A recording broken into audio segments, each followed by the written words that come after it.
Hello, everybody. It's Kateri, And Owen, and welcome to Tarot Talk by the Soothsayer's Tea. And we are discussing fortune, the the Wheel wheel of of Fortune, fortune, not specifically. like the TV show that is a Oh game my god, show. yeah, Wheel of Fortune. What's really funny though is every time I pull this card or I see this card in my life, all I can think of is that show, and that show's not even in my country. You just hear the theme or like the Mm-hmm. chant in your head. Yeah, it's the 10th card. This card definitely is an interesting one. It's kind of representing like fate, luck, fortune, cycles, unexpected events. I'm the Change. change. Mm-hmm. Change is probably the big one. I think this card's because I we'll go into our experiences here very shortly, but this card's an interesting one to say the least. It's It's a hefty. it's hefty, which is funny because I think that a lot of people get worked up about like the bad cards, quote unquote, like Tower, the Mm-hmm. Devil. But I find the Wheel of Fortune is the Wheel of Fortune is the big one in my opinion. Yeah. No, I find this card, I think, one of the hardest to read in the deck.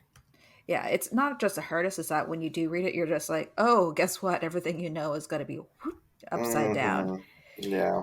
It's definitely definitely a hard hitter for sure. For me, actually, the okay, we'll talk about this properly later, but the Wheel of Fortune is what a lot of people, the way that I see the Wheel of Fortune is the way I think a lot of people see the Tower. Yeah, yeah, for sure. Hmm.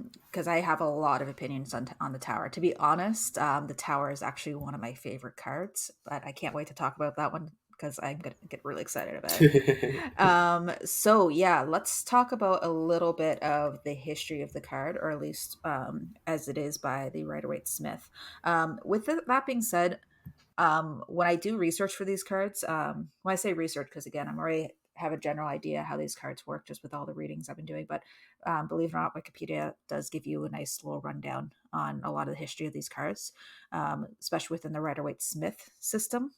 So definitely check it out. I never claim to be pulling this out of my ass on a day-to-day basis because I'm kind of stupid. But let's go into the history. So it's very clearly it is based off Fortuna, the goddess Fortuna's. Specifically, a lot of those Roman and Greek goddesses, a lot of them had wheels to kind of symbolize them. Hecate has the Stratos. A Like lot of them had they wheels. did. Like a lot of them showed like wheels. Yeah, Fates a had lot of wheels. them were actually part car. This is where Lightning McQueen Yeah, came from. Hmm. exactly. It's true. No, but it's true. Like a lot of when it comes to Christianity, of course, you have the cross, but a lot of symbolism was actually a lot of wheels for whatever reason. So the wheel that you see in the middle of the wheel of fortune on the Rider-Waite Smith is the Rota Fortunae, which is the wheel of Fortuna, the goddess, right? Um, there's a lot of information there when it comes to the animals that are on the card as well, kind of representing either the four fixed astrological sign, which is Taurus, Leo, Scorpio, and Aquarius. It also represents the four evangelicals. Like it represents a lot in this card. This card's a Yeah, thick. This card has a lot going on. It also has like alchemical symbols representing the four elements: earth, fire, water, and air. There's a lot going on. What I find the most interesting is the word tarot, not tarot with the T. It's yeah. Taro. Hmm. So that, from what I understand, is that if we actually pull it backwards and go Rota, is a Latin word meaning wheel. There's a lot of thickness in this card when it comes to symbology. Hmm. Even I believe the gosh, what are they? I think it's Yod, He, Vav, and He. Like the unpronounceable name of God is there as well. Yeah. So Like Yahweh, the Hebrew word for yeah, God, is where Yahweh. tarot comes in as well. Hmm. So it's like there's a lot going on here. So I this is where I find it's kind of important to understand the symbology for the Rider-Waite Smith. Again, you don't have to, but if you want to get deeper into tarot, understanding some of the symbology is important, because this is a good example of a card that's just dripping in it. It's thick, thick, thick, Hmm. thickums.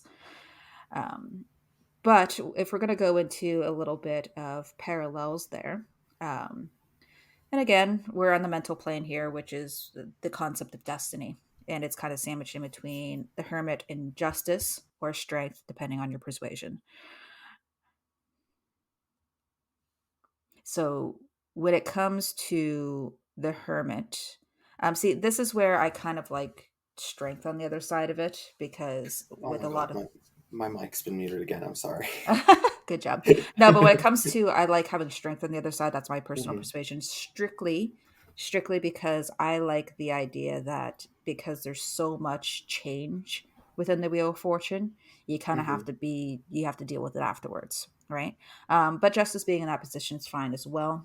We'll get into it next Tarot Talk episode. But it just kind of shows that things can kind of turn in your favor, or things can kind of turn out of your favor. And the Hmm. Hermit before it is kind of, it's not as emotionally battering than some other cards that represent change within the major arcana, but Hmm. it does indicate definitely a changing of luck and fate, for better or for Yeah. worse. Yeah. I think that it's definitely, even just in readings, like when it comes up next to each other, it's definitely the Wheel of Fortune is sort of kicking you out of your hermit phase a little bit. Um, because when you are, I think we talked about in the last time talk the importance of sometimes embodying the qualities of the hermit. We also talked a little bit about that going on for a little bit too long. And Yes. for me, the Wheel of Fortune always kind of kicks your ass and gets you out of it, that sort of situation. Yeah, it's definitely a Hmm. massive, massive like lifestyle change. Hmm. And again, I think this is where the card can be a little vague, because if everything's going hunky dory and the Wheel of Fortune comes up, hold on to your butt, because it's going to go Yeah. downhill. However, if things are going terrible and it pops up, I'm just like, well, good news, because there's going to be a change of fate here. Again, when it comes between the practical and the mental plane, it kind of sits there in the center between the Empress and the Star. Um, so, in most cases, it's usually a positive change in my experience, because we are kind of softened and buffered by two really positive cards, or overall positive cards. Um, it's it's not a bad card in any way, shape, or form. It just means it's just a heavy change. Fate It's not a cycles. bad card unless you don't like change, which so if you do like change, or if you're capable with sort of rolling with things, then pulling this card for you is probably going to be something that you're used to. Yeah, it's very much so a progressive change. It's not harsh in any way, shape, or form. It's always a natural, again, the turning of the wheel, whether your fortune goes up or down. The good news is that if you're in a shitty position, what is down has to come up, right? It's always a cylindrical cycle of things, right? Because I think that's the one thing when people are kind of trying to pursue happiness, is Hmm. that it doesn't just stay there. Everything goes in a cycle. Everything comes up, goes down. Everything that goes down must come up, and that's what it kind of represents here. It's just that constantly cycling of fortune and fame. Hmm. And I find this card comes up a lot for me with younger people sort of getting into relationships for the first time, or like long term relationships for the first time, Hmm. because what happens is they will have sort of one fight or one argument, and they'll be like, okay, this is it, this is the end of the relationship, and it's like, no, this is just one single argument, and things are not going to be perfect all of the time. If you're going to have like a good and like successful long term relationship, you're going to need to learn to fight about things properly and not think it's the end of the world. Yeah, it's very much so a card that's again, it's ebbs and flows. It's very natural. Some of the nastier change cards, like Death, Tower, even the Devil to a certain extent, those are a lot more harsher and nastier. But like you said, a lot of people associate some other cards with kind of the changes of the Wheel of Fortune. But again, it's a natural change. It's very like it's a twisting of basically what to expect. Now, if we're talking about our experiences, what I find as well, because destiny kind of comes up a little bit in this regard, I don't Hmm. necessarily see it like fate and destiny is a thing that we're kind of stuck with. But this comes up sometimes as a warning when things are just, if you're working towards something and it's just not panning out, It's just no matter what you do, it's just not working. This card often comes up to tell people saying like, just stop trying. Yeah. Like, like just stop Move because on. yeah, because the thing is that there's nothing that you can do to stop the wheel from turning. Hmm. It's just going to turn that way. So either go along with the ride and allow it to kind of pick back up again, or piss on it and walk away. Yeah, it is sort of inevitable in that sense. Like I don't really see, like I share that sort of same view. I don't really believe in like the sort of like defined like faith or destiny or whatever. But with the Wheel of Fortune, it's definitely unstoppable forward movement. Like you're not going to be able to prevent this from happening, because it's just sort of the natural cycle of how things are going to go anyway. Yeah, absolutely. And I think that's where the hermit before it kind of shows that wisdom to recognize that it's not going to stop, right? Because as Hmm. much as that we, especially as practitioners, we can kind of manipulate things to our favor, on the flip side of the coin, there's just things that you just can't change, right? And I don't want to say that fate is necessarily a thing. I think fate is a really good word to describe it, but I think it's less Hmm. that you were cursed to do this and more that this is just going to happen. Yeah, like you can't necessarily stop a hurricane if it's going to happen. So Yeah. like you can just kind of move out of the way. Yeah, Like exactly. yeah. It's a I always like this my concept when I see this card, especially I see it in the sky and stuff like that. It's kind of like the thrones of God. Like they're constantly moving. They're going to just roll you over because they don't really care. Mhm. It's a very unfeeling card, but it's kind of a necessary thing. Um, there's a lot of there's a lot of depth to the Wheel of Fortune, and I think that's where it can be a little difficult to read at times, Mhm. because it's definitely more of a concept than a character. Like with everything else, there's always characters on the cards, right? There's Mhm. always, but this is definitely more of a concept. It's more of a trope than an actual person. Yeah. And like even like with our pop culture references and stuff this episode they're not going to be as I guess definite. They're a little bit more like vague, and it's because the Wheel of Fortune isn't necessarily representative of exactly one personality trait. It's sort of like an overall arcing um theme, I guess, Yeah, or trope. this card is because again, when it comes to the Fool's Journey, because these are all kind of characters that the Fool kind of comes across or kind of represents throughout his life journey or their life journey. When it comes to the wheel, it's definitely more of an experience than an actual character that they're approaching or learning from or coming Hmm. into. Yeah. I do also find that this card represents time as well. In what way? What you mean? And depending on the reading, if it's not making sense to Hmm. talk about, like, again, luck turning or fate, is that this kind of represents kind of the wheels of time constantly pulling forward, right? Hmm. Um, whether it be, Like sort of like an inevitability. yeah, it's kind of Yeah. an exactly. So depending on what makes sense to me, I will read it in context of just like time, right? Hmm. Because even in time, like it will allow a plant to grow and it'll kill a plant. It just things just take time and cycles, right? So I find that this can represent time, depending on the context of the reading and the cards around it. Yeah, absolutely. I can see that. Um, in my experience, that doesn't really happen that often, but I can definitely see how it would happen, like theoretically to me. But for me, it mostly comes up for big changes or sort of like getting, not so much getting it together, but learning to stop fixating on the little things that you cannot change and trying to focus more on the things that you can change. Yeah, this is again a card to change overall, whether it be for good or for bad. I do like the Wheel of Absolutely. Fortune. I have like Hmm. my concerns with Wheel of Fortune just because it is a kind of vague card.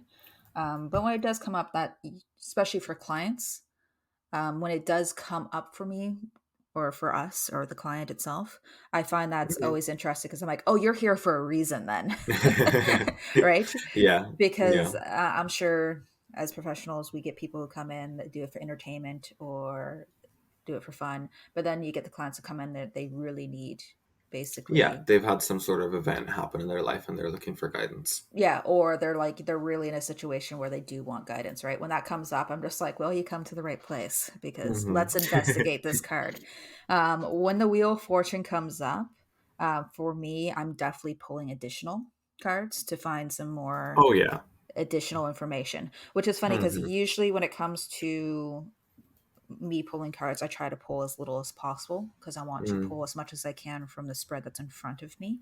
However, yeah, when that one comes up, I'm just like, all right, we're gonna investigate this more because that's like that little pin on the mind map that is usually quite a big change because it's hard to describe to people without any additional context. Hmm.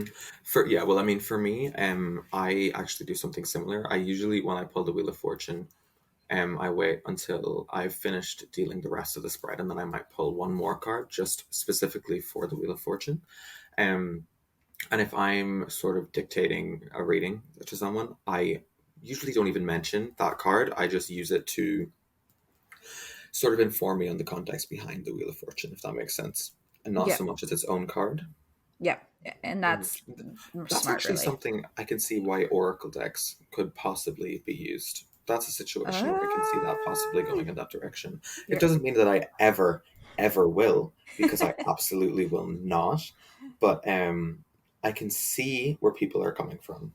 yeah, and that's fair. And that's a, honestly, there's really no wrong way to read tarot with the exception of taking out cards. Listen, I am very much so in the camp, and we've said it a million times. There's no wrong way to read tarot with the exception of moving cards. Don't remove Yeah, cards. yeah, Other than that, go at her.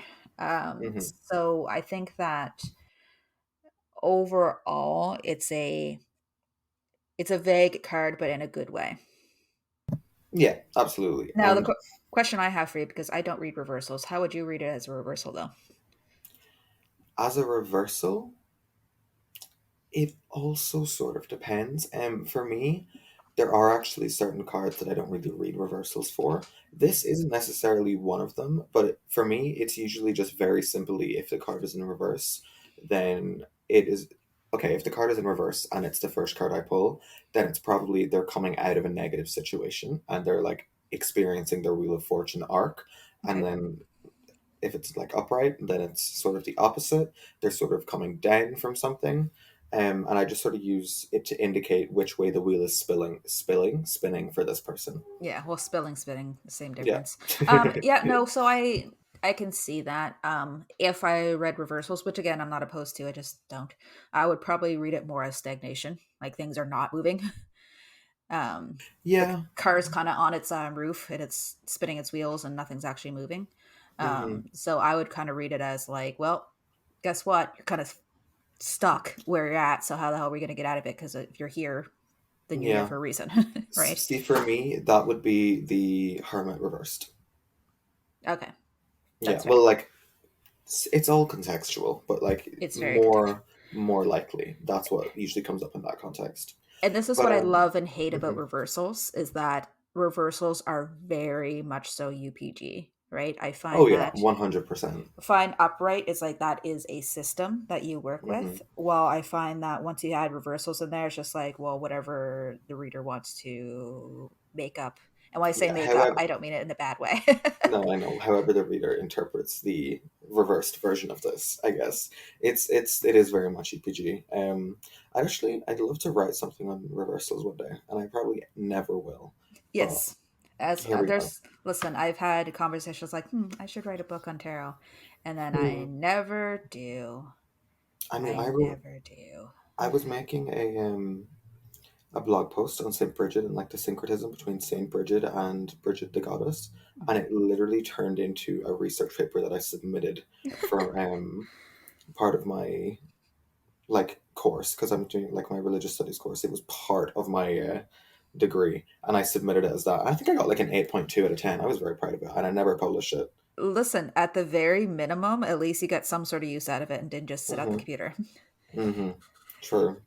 So, pop culture connections. This one again is a little difficult because the Wheel of Fortune's more of a concept or a character development than actual character itself.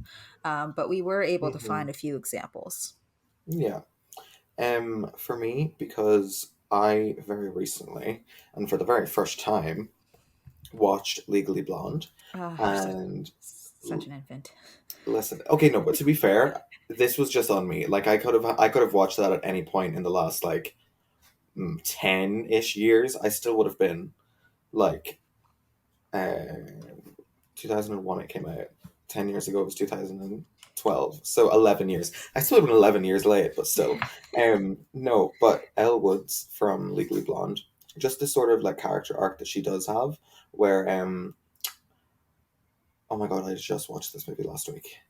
Anyway, yeah, no, because she does go end up going to okay, by the way, spoilers for a 21-year-old movie.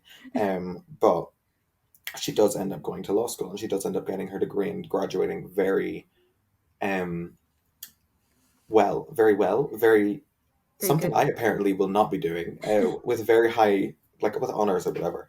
Yes. Um and um that was sort of in direct contrast with the public perception of who she was because she was very much sort of like that blonde sorority girl person, and she turned that around while not shitting on it. Like she didn't shit on her former self or anything. She stayed true to like that sort of like airy like stereotypically blonde personality while also being a very very good and successful lawyer. And that was just very Wheel of Fortune to me. Yes. So I have a little more of a vague example or connection. I'm going to pronounce this wrong. The Cheshire Cat from any of the The Alice in Cheshire Wonder Cat. Cheshire. Oh Cheshire? my god. I have no idea. Just hit Cheshire. Cheshire. So the Cheshire Cat from Alice in Wonderland, because nobody knows what that fucker's up to.